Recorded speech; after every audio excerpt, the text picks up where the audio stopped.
یہ جو سارے ان کے سہولت کار اور یہ جو منی لانڈرز اور جو ڈاکو سب اکٹھے ہوئے ہیں، ان کا صرف ایک مقصد ہے کہ یہ انصاف نہ آنے دو۔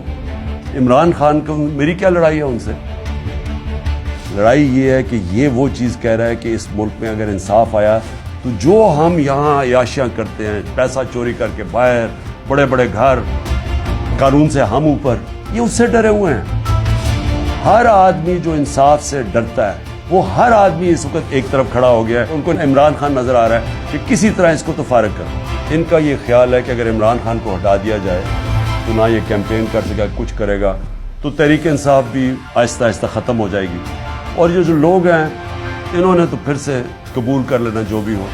تو اس کے اوپر میری جان بھی خطرے میں ہے اور یہ مجھے جیل میں ڈالنا چاہتے ہیں۔ آپ کو میں صرف یہ کہنا چاہتا ہوں کہ آپ نے یہ فیصلہ کر لینا ہے کہ عمران خان ہو یا نہ ہو، آپ نے اپنی حقیقی آزادی کی جنگ لڑتے رہنا ہے۔ یہ جہاد ہے آپ کے لیے اور اسی میں آپ کا مستقبل ہے۔